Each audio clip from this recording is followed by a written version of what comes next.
First on K2, reports done by our investigators have changed Oregon law. As of September 1st, it will be illegal for a school in Oregon to have a seclusion cell on campus.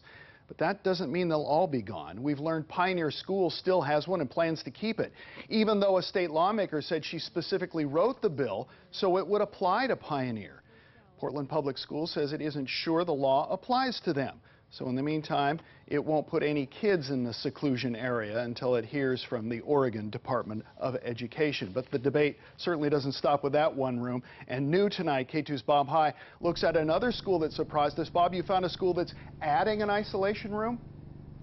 That's right, Brian. It's been put here at Cherry Park Elementary School in southeast Portland just in time for the school year. And since it's a room and not a seclusion cell, it meets even the strictest limits under the latest laws passed by the Oregon legislature. From the outside, Cherry Park Elementary School in the David Douglas School District doesn't look any different than it did last school year. But look inside, behind the gym. What used to be the boys' locker room shower is now a brand new isolation room. Inside the room, there's a light and ventilation.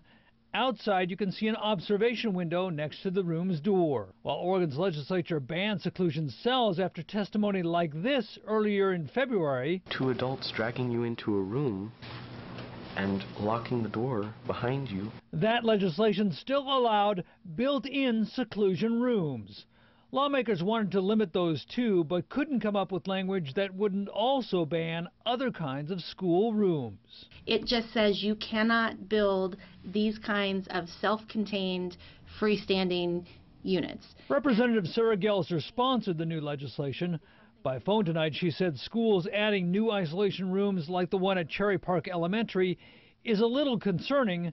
But she's also worried that some school districts haven't yet posted reports about how and when isolation rooms are used. Whether or not the restraints in particular were applied by trained personnel, and if not, why not? And how many injuries of staff and students were reported related to the use of seclusion and restraint.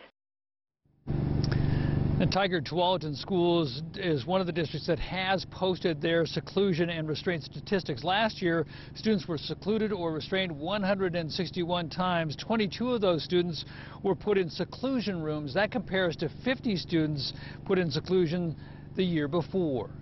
Live in southeast Portland, Bob High, K2 News. And Bob, thank you. We started looking into this new seclusion room after a viewer tipped us off with an email to newstips@katu.com. And again, our coverage led to the new law in Oregon. So to catch up on everything we've exposed this year about the isolation rooms and cells, check out our stories on katu.com right there on the homepage.